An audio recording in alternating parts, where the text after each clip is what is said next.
Selamat hari Sabat dan selamat bersama-sama dengan saya pada Sabat ini. Walaupun tidak bersama dengan semua anggota Bawang melalui Zoom, tetapi saya percaya kita masih bersemangat untuk berbakti kepada Tuhan setiap hari Sabat. Dan memang ada tugas saya pada Sabat ini, merupakan satu program dari Mission, yaitu program Virtual Pathfinder Campori. Mulai hari ini ataupun hari ya sudah bermula sejak semalam. Jadi kita terus berbakti walaupun kita bersama-sama melalui Alamaya, tetapi saya percaya kita mempunyai semangat yang senantiasa berkobar-kobar, berbakti kepada Tuhan setiap hari dan juga khusus pada hari Sabat.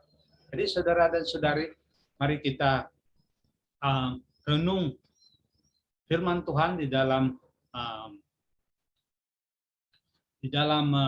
Matius. Mari kita buka Alkitab kita. Siapa yang ada Alkitab, mari kita buka di dalam Matius yang kita akan pelajari pada Sabat ini, yaitu bertajuk Jangan Khawatir. Nah, inilah tajuk pelajaran ataupun khutbah saya pada hari ini.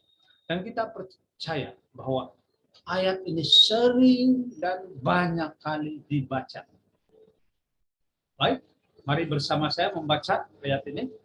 Karena itu aku berkata kepadamu, janganlah khawatir akan hidupmu, akan apa yang hendak kamu makan atau minum, dan janganlah khawatir pula akan tubuhmu, akan apa yang hendak kamu pakai. Bukankah hidup itu lebih penting daripada makanan, dan tubuh itu lebih penting daripada pakaian? Saudara dan saudari, lihat ayat yang ke-34 diulangi lagi. Sebab itu janganlah kamu khawatir akan hari esok. Karena hari besok mempunyai kesusahannya sendiri. Kesusahan sehari cukuplah untuk sehari. Nah, saudara dan saudari, inilah suatu yang kita gembira, saya tertarik dalam pembacaan kita. Di dalam Matius 6 ayat 25 dikatakan janganlah khawatir akan hidupmu. Kemudian Matius 6 ayat 34 di ayat yang seterusnya diulangi lagi, janganlah kamu khawatir akan hari besok. Jadi perkataan janganlah khawatir itu diulangi. Tapi yang menarik di sini saudara dan saudari, kita lihat Matius 6 ayat 33, di tengah-tengah ayat tersebut kita boleh lihat, ataupun ya di pertengahan ayat jangan khawatir itu Tuhan memberitahu kepada kita. Yesus berkata, tetapi carilah dahulu kerajaan Allah dan kebenarannya, maka semuanya itu akan ditambahkan kepada kita. Saudara dan saudari, ini adalah panggilan Tuhan. Apabila kita membaca ayat ini, mencari Allah adalah panggilan yang pertama. Dan yang kedua, poin di sinilah mencari kebenarannya. Mereka yang dapat mengikuti kemauan kerajaan Allah adalah pewaris janji kerajaan Allah itu. Jadi tidak cukup hanya rindu akan kerajaan surga, tetapi kita perlu mencari kebenaran serta melakukan apa yang kerajaan surga kehendaki. Saudara dan saudari, mari kita lihat Matius 6 ayat 33. Katakan di sana, tetapi carilah kerajaan, carilah dahulu kerajaan Allah dan kebenarannya, maka semuanya itu akan ditambahkan kepadamu. Nah, kebenarannya di sana, ada pertanyaan di sana, siapa yang dimaksudkan di sini? Apakah ia bermaksud kepada kerajaan Allah ataupun kepada Allah? Saudara dan saudari, kalau melihat bahasa aslinya yang lebih lebih mungkin sukar untuk kita memahami, kita lihat bahwa di dalam Matius 6:33 ada perkataan. Di dalam bahasa Krit ada dikenali sebagai dalam gramanya ataupun tata bahasanya ada feminin, ada maskulin. Jadi kalau kita lihat di sana jete ataupun jete di proton dan basilian. Basilian itu adalah kerajaan dan kita lihat itu feminin. Okay. Dan dikatakan di sana Tautheo kaiten di kayo sunen. Di sana dikatakan righteousness, dikatakan di sana auto masculine. Ini kita lihat di dalam pembelajaran yang lebih mendalam, diketahui bahwa Basilian kata-kata di sana menunjukkan kepada kita ada feminin, maskulin. Jadi nya di sana itu menunjuk pada maskulin, dan di situ kita perhati bahwa itu merujuk kepada Allah sendiri. Nah, maksudnya di sini kita lihat lebih detail di sini, ataupun kita perhati baik-baik. Maksudnya bila kita mencari kebenaran Allah, maka ini akan menolong kita supaya tidak khawatir dalam kehidupan kita. Dalam masa kekhawatiran, kita perlu mencari Tuhan. Sambungan dengan ayat tadi, sebab kalau kita baca satu ayat saja tidak mencukupinya. Jadi dengan ayat yang lebih luas lagi dalam Matius 7, sambungan pasal 6, kita ketahui. Di sana ayat 1 dan 2, jangan kamu menghakimi supaya kamu tidak dihakimi. Karena dengan penghakiman yang kamu pakai untuk menghakimi, kamu akan dihakimi, dan ukuran yang kamu pakai untuk mengukur akan diukur kepadamu. Jadi semakin kita, maksudnya kaitan dengan ayat ini, semakin kita khawatir ada kecenderungan mempersalahkan orang lain. Ada kecenderungan. Dan memang kalau pengalaman saya pernah mengalami juga ada kesilapan, kadang-kadang kita tidak menyadari diri kita sendiri, tapi kita persalahkan. Oh itu sih ya, kalau bukan kau begini. Nah, inilah yang berlaku, kecenderungan dalam kehidupan. Nah, beberapa keadaan tentang khawatir yang kita boleh pelajari setakat ini, saya pilih 3 saja. Sebenarnya banyak, tapi 3 ini sudah cukup untuk pelajaran kita pada Sabat ini. Kita khawatir, pertama di sana kita khawatir terhadap orang lain daripada kita sendiri. Oh ya, bagaimana sih ataupun begini. Pasal kita sendiri itu kenapa? Nah, ini juga akan membawa kepada mencari kesalahan orang lain. Bila kita khawatir terhadap mereka, ada kecenderungan mempersalahkan orang tersebut. Yang kedua, kita khawatir orang lain dapat kerja daripada kita yang dapat pekerjaan. Jadi kita tidak dapat kerja, maksudnya di sini orang lain pula yang dapat. Kan dia dapat kerja. Saya tahu begitu dia begini, mungkin main duit lah, beginilah. Banyak alasan yang kita mau kan. Jadi ini adalah kekhawatiran, kebimbangan dalam kehidupan. Jadi kita saling melihat orang itu, dia begini, dia begitu. Yang ketiga, khawatir tentang masa depan, penyakit dan kematian. Jadi banyak, apalagi pada masa sekarang pandemi, banyak masalah dan ada kecenderungan kita mempersalahkan Tuhan. Kita berhabis berdoa, ada grup berdoa, ada melakukan sesuatu. Kita berdoa dan berdoa, tapi begitu juga. Kemudian ada kecenderungan mempersalahkan Tuhan. Saudara dan saudara, kita lihat maksud Yesus, dia berkata di sana, kekhawatiran seseorang ada hubung kait dengan mempersalahkan orang lain. Orang berjaya, saya tidak. Nah, saudara dan saudari, lain lagi daripada itu.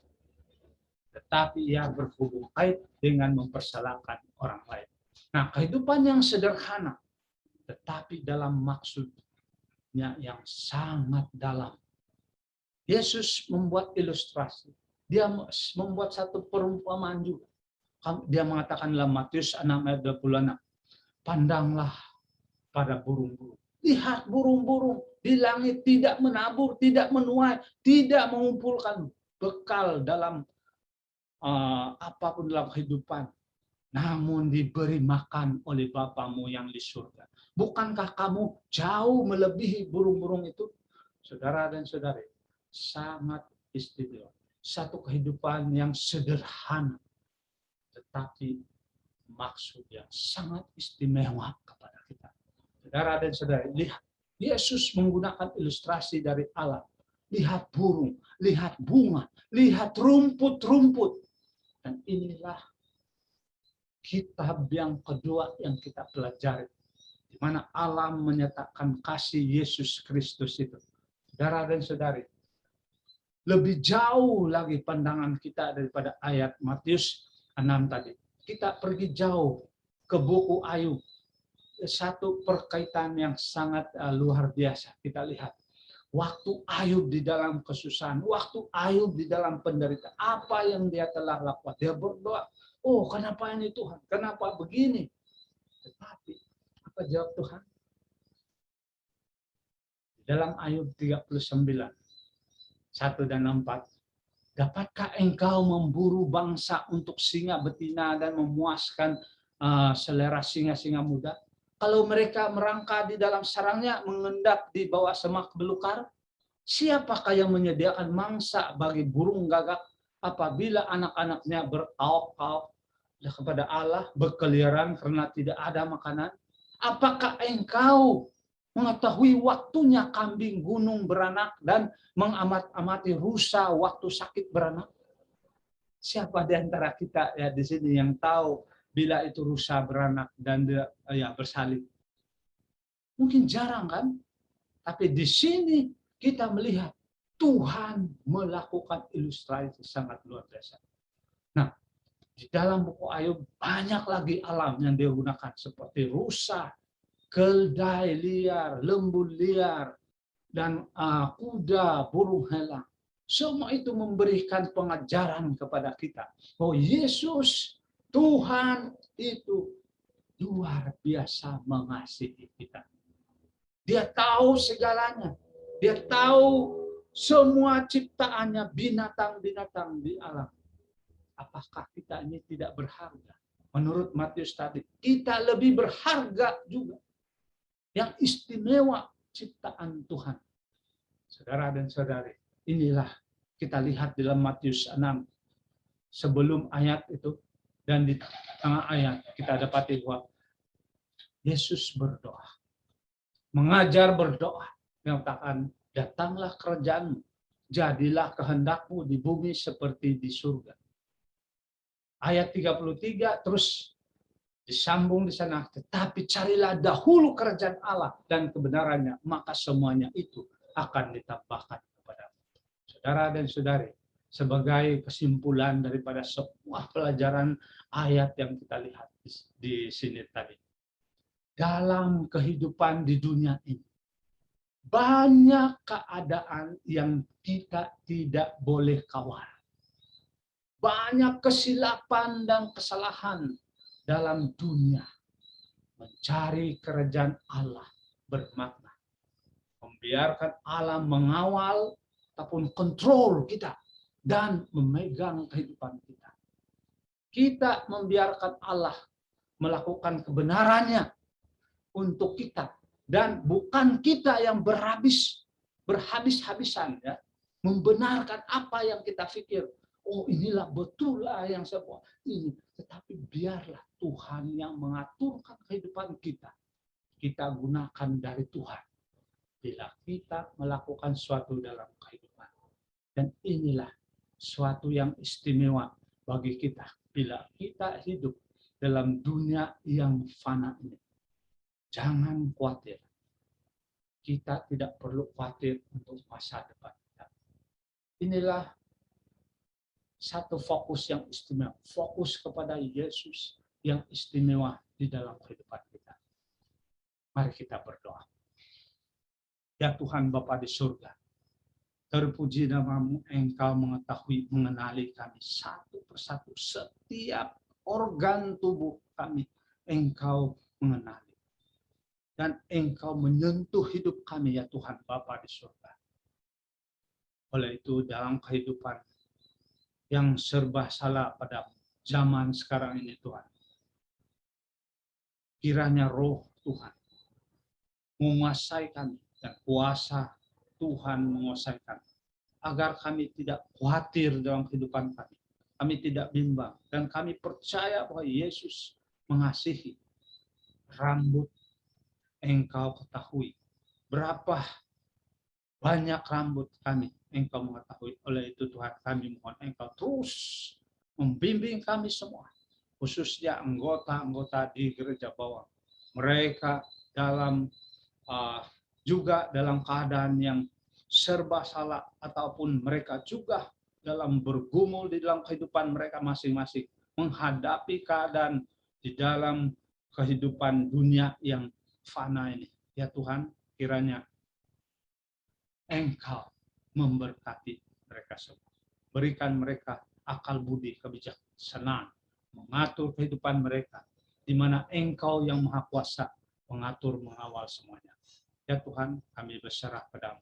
Dalam nama Yesus Juru Selamat. Amin. Puji Tuhan. Amin. Jumpa lagi pada masa akan datang.